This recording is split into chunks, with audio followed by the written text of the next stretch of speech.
Bonjour tout le monde, j'espère que vous allez bien par la grâce de Dieu. Aujourd'hui j'ai voulu faire une vidéo sur la pratique du tirage de cartes qui s'est infiltré dans le christianisme. C'est pourquoi je mets un point d'interrogation au titre de la vidéo. Je suis tombée par hasard sur cette chaîne YouTube. J'ai été surprise car c'est la première fois que je vois le christianisme associé au tirage de cartes qui est une forme de divination. Et sachez que faire une vidéo n'a pas été ma première réaction. J'ai d'abord essayé d'alerter en citant des versets bibliques. Donc voilà, comme Deutéronome 18, versets 9 à 11, comme vous pouvez le voir à gauche. Mais plus tard, j'ai constaté que mes commentaires ont été supprimés. J'ai remis ce commentaire plusieurs fois et ils ont été supprimés à nouveau. Comme vous pouvez le voir dans des captures à l'écran. Maintenant, je me demande en fait pourquoi la personne derrière cette chaîne a supprimé ces commentaires, sachant qu'il n'incitait pas à la haine ni quoi que ce soit. Je n'ai pas insulté la personne. Je suis venue avec bienveillance exposer quelques versets. Comment une chaîne YouTube qui se dit chrétienne refuse qu'on montre des versets. Mais après mes réflexions, je suis tombée à la conclusion qu'en fait, si je me mettais à la place de cette personne, c'est logique. C'est une réaction logique de sa part, parce que si ses abonnés tombent sur ces versets et qu'ils font des recherches un peu plus loin, ils arrêteront de voir ces vidéos et ils arrêteront de consommer ces produits. Parce que oui, la personne derrière cette chaîne YouTube vend des produits en lien avec la divination. Donc c'est tout son business qui s'effondrerait si jamais ses abonnés apprennent sur les dangers liés à cette pratique qui est proscrite par la Bible. Avant de poursuivre, je tiens à vous dire qu'il ne s'agit pas de condamner ou de juger la personne derrière cette chaîne, ainsi que ceux qui regardent ces vidéos ou ceux qui achètent ces produits. Je fais cette vidéo pour reprendre ces personnes avec amour et bienveillance, comme il est demandé dans Galates 6, verset 1. Dans Galates 6, verset 1, nous pouvons lire: Frères, si un homme vient à être surpris en quelque faute, vous qui êtes spirituels, redressez-le avec un esprit de douceur. Prends garde à toi-même de peur que tu ne sois aussi tenté. Donc il faut vraiment insister vraiment sur l'esprit de douceur, parce que voilà, même sur les réseaux sociaux, quand une personne voit quelque chose qui ne va pas, en général, la personne vraiment critique durement, la personne même la condamne. Or, qui sommes-nous pour condamner? Vous et moi, nous sommes des pécheurs. Donc, il faut reprendre avec douceur et bienveillance. Mais priez avant de le faire. Voilà l'accueil de sa chaîne YouTube. Comme vous pouvez le voir à l'écran, cette chaîne est dite chrétienne. L'espace d'accueil nous montre aussi que la personne derrière cette chaîne YouTube tient une boutique sur Etsy où elle vend des produits en lien avec ce qu'elle fait sur sa chaîne YouTube. Dans la description de ces vidéos, elle laisse aussi des liens pour acheter ces produits vendus sur Etsy, comme vous pouvez le voir sur l'écran. Que nous propose cette chaîne YouTube? Comme vous pouvez le voir, cette chaîne YouTube propose des vidéos de tirage de cartes, de la divination donc. Qu'est-ce que la divination? Voici un exemple de définition du terme divination que j'ai trouvé dans le dictionnaire Larousse. Le mot peut se définir de la manière suivante: art de prédire l'avenir par l'observation et l'interprétation de certains phénomènes. Nous pouvons aussi voir 3 synonymes de ce terme: magie, occultisme et sorcellerie. Donc là, maintenant, je me permets de vous poser une question. Qu'est-ce que la Bible dit sur la magie et la sorcellerie? Maintenant, nous allons voir ce que dit la parole de Dieu sur le sujet. La définition de dictionnaire, c'est bien, mais il faut aussi s'appuyer sur la parole de Dieu. Pour cela, je vais vous donner plusieurs versets qui seront des témoins, sachant qu'il faut 2 ou 3 témoins pour établir un fait, d'après Deutéronome 19, verset 15 et Deutéronome 17, verset 6. Donc voici le premier témoin que je vais lire. Il s'agit du Deutéronome 18, versets 19 à 14. Lorsque tu seras entré dans le pays que l'Éternel ton Dieu te donne, tu n'apprendras point à imiter les abominations de ces nations-là. Qu'on ne trouve chez toi personne qui fasse passer son fils ou sa fille par le feu, personne qui exerce le métier de devin, d'astrologue, d'augure, de magicien, d'enchanteur, personne qui consulte ceux qui évoquent les esprits ou disent la bonne aventure, personne qui interroge les morts, car quiconque fait ces choses est en abomination à l'Éternel. Et c'est à cause de ces abominations que l'Éternel ton Dieu va chasser ces nations devant toi. Tu seras entièrement à l'Éternel ton Dieu, car ces nations que tu chasseras écoutent les astrologues et les devins, mais à toi l'Éternel ton Dieu ne le permet pas. Donc dès le premier témoin, on voit bien qu'il n'y a pas d'ambiguïté possible. On ne peut pas dire ah oui mais je ne savais pas, or c'est encore confus, ce n'est pas clair, etc. C'est clair dès les premiers versets dans Deutéronome 18. Mais voilà, c'est un témoin. Or, on avait dit précédemment qu'il faut 2 ou 3 témoins pour établir un fait. Donc, nous allons continuer. Donc, voici le deuxième verset qui est le deuxième témoin.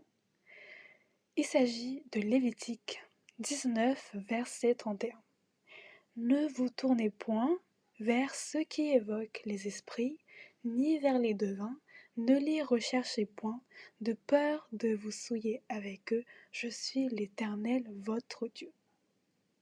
Déjà, on voit que c'est Dieu qui parle. Ce n'est pas Moïse, ce n'est pas quelqu'un d'autre, c'est Dieu qui parle. Donc là aussi, il n'y a pas d'ambiguïté possible, donc j'ai encore mis en couleur, mis en gras et souligné les mots devin, ceux qui évoquent les esprits, et on voit aussi qu'il y a le mot souillure, donc de peur de vous souiller avec eux. Donc ce n'est pas dans sa volonté que ses enfants aillent consulter des devins, des astrologues, des personnes qui tirent des cartes, etc. Ça ne fait pas partie de sa volonté. Donc voilà le troisième témoin qu'on peut trouver dans Jérémie 29, versets 8 à 9. Car ainsi parle l'Éternel des armées, le Dieu d'Israël. Ne vous laissez pas tromper par vos prophètes qui sont au milieu de vous, et par vos devins. N'écoutez pas vos songeurs dont vous provoquez les songes, car c'est le mensonge qu'ils vous prophétisent en mon nom. Je ne les ai point envoyés, dit l'Éternel. Donc là, Dieu nous dit que les devins, les astrologues, donc, voilà, qui viennent vers vous, ce n'est pas Dieu qui les envoie. Est-ce que Dieu ment? Dites-moi, est-ce que Dieu ment? Notre Dieu qui est si parfait en toutes choses, que ce soit en moralité ou autre, il ne ment pas. Il n'a jamais menti, il ne mentira jamais. Donc voilà, je me suis permise de reprendre le même verset que je viens de citer. Par contre, il est tiré de la version Parole de vie 2017, qui là en fait rend la chose encore plus claire. Voici encore un message du Seigneur de l'univers, Dieu d'Israël. Ne vous laissez pas tromper par les prophètes qui vivent parmi vous, ni par ceux qui prédisent l'avenir. Ne faites pas attention à ceux qui veulent expliquer vos rêves. Ils disent qu'ils parlent de ma part, mais c'est faux. Je ne les ai pas envoyés. Voilà ce que le Seigneur déclare. Pardon. Donc voilà, on voit bien ni par ceux qui prédisent l'avenir. Or, que fait la chaîne Marie-Ange et Archange d'amour? Elle prédit l'avenir. Dans ses récentes vidéos, il y a des prédictions sur voilà ce qui va vous arriver en 2024, etc. Elle prédit l'avenir dans ses vidéos.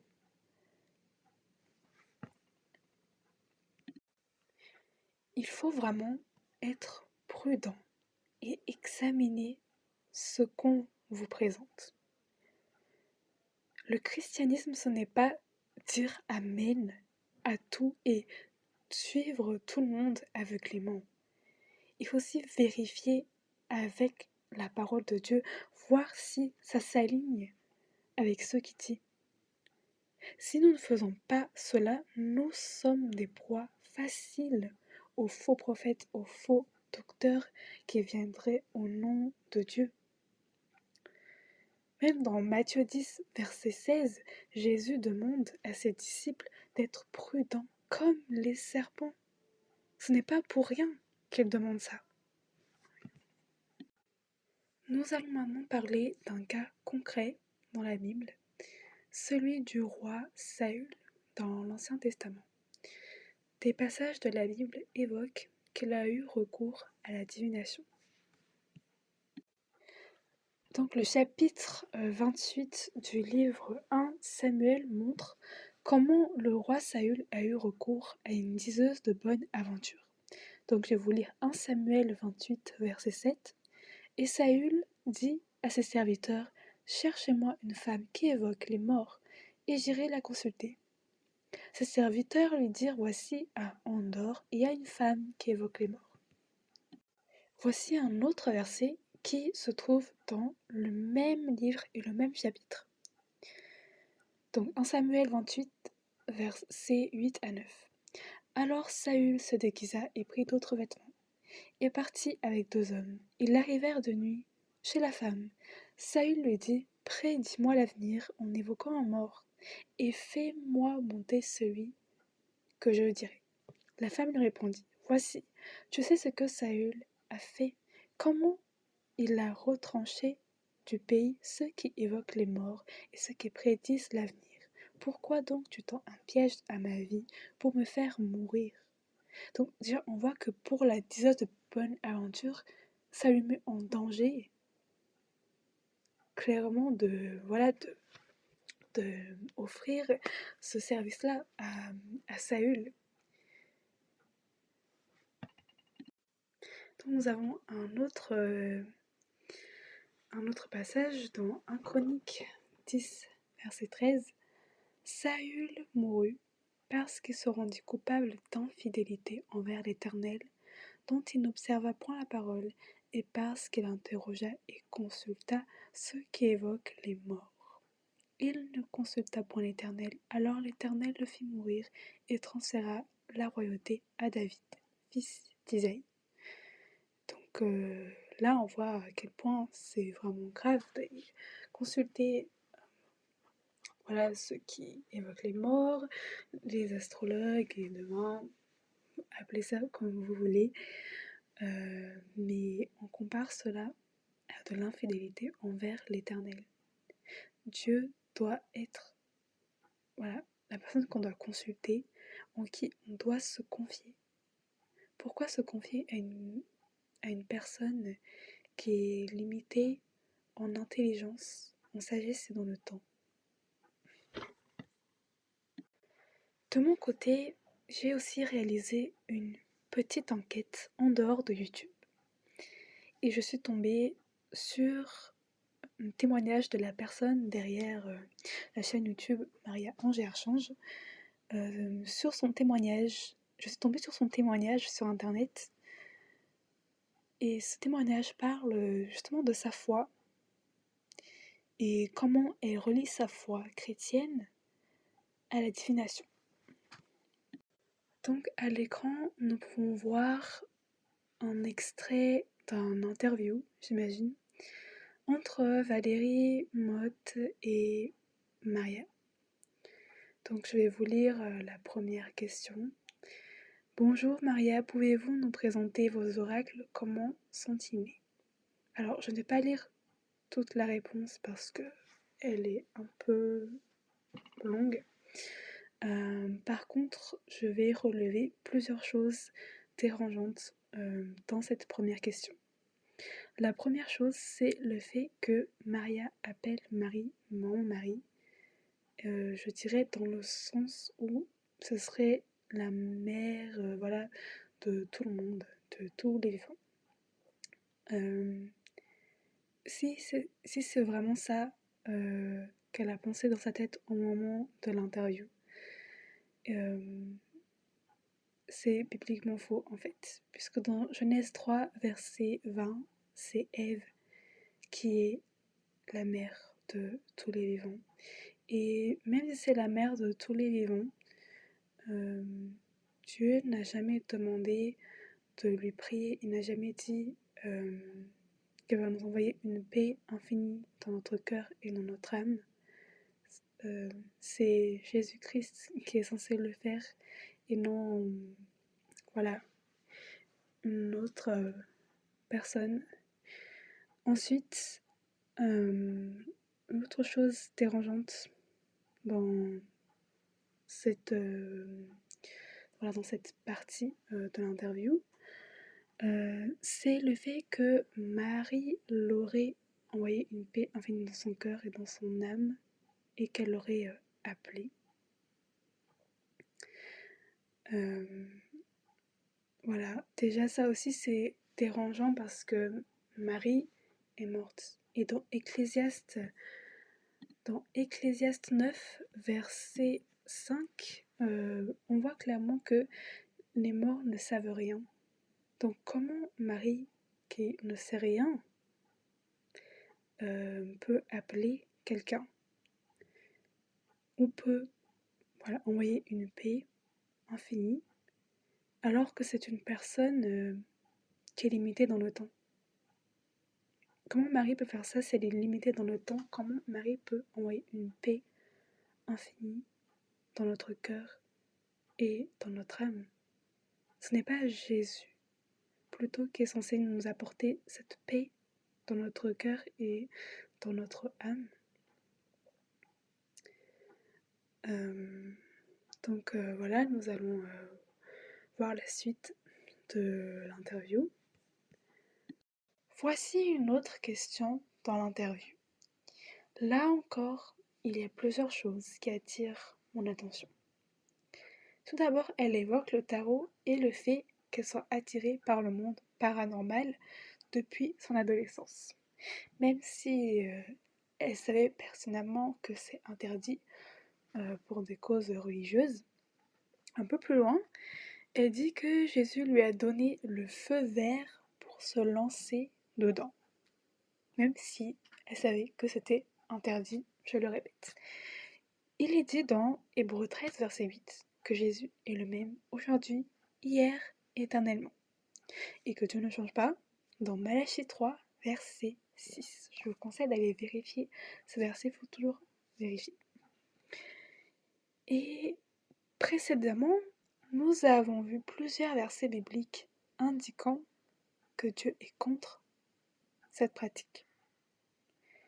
Comment Dieu peut changer d'avis sur une chose qu'il qualifie d'abomination? La dernière chose dérangeante ici, c'est le fait que, d'après elle, chacun a sa propre vérité. Donc voilà, que chacun construit sa propre vérité. Pardon. Si c'était une personne non croyante, j'aurais pas dit grand chose parce que voilà, c'est normal de penser comme ça quand on n'est pas croyant. Mais le problème, c'est qu'elle est croyante ici et il y a pas mal de personnes croyantes qui la suivent. Si tout le monde peut construire sa propre vérité, alors ce n'est pas la vérité. Parce que Jésus dit lui-même que c'est lui la vérité, le chemin et la vie. En plus, Dieu dit de ne pas nous appuyer sur notre propre sagesse dans Proverbe 3, verset 5. En allant sur son compte TikTok, j'ai trouvé une vidéo très intéressante. Dans cette vidéo, Maria est en train de prier Marie, alors que Jésus n'a jamais demandé de prier Marie. Dans Luc 11, Jésus montre à ses disciples comment prier. Donc je vais vous lire le verset 2 dans Luc 11. Il leur dit, quand vous priez, dites, Père, que ton nom soit sanctifié et que ton règne vienne. Donc je vais vous montrer maintenant cette fameuse vidéo. Voilà, que Maman Marie nous protège, Maman Marie d'amour, qu'elle puisse nous protéger, nous donner plein de belles choses. Amen. Maintenant, je remets donc le verset que nous avons vu dans Luc 11. Et je me demande, est-ce que Marie est le Père? Non. Alors, pourquoi prier Marie? En plus, vous savez qu'est-ce qu'on dit par rapport au statut dans la Bible. Nous avons vu avec différents versets qui montrent que Dieu, voilà, notre Père céleste, est contre tout ce qui touche à la divination. Cependant, je ne vais pas m'arrêter là en vous exposant quelques versets en montrant que c'est interdit. Nous devons aussi savoir que Dieu est un Dieu qui pardonne et qui libère. J'imagine qu'il y a de nombreuses personnes qui sont dépendantes de ces choses, mais rien n'est perdu. Dieu peut nous libérer de notre dépendance au tirage de cartes et autres. Dans Jean 8, verset 32, Jésus dit que la connaissance de la vérité vous affranchira. Ce qui est logique, car pour mettre fin à une chose qui nuit, il faut réaliser à quel point cette chose est néfaste pour nous et les autres.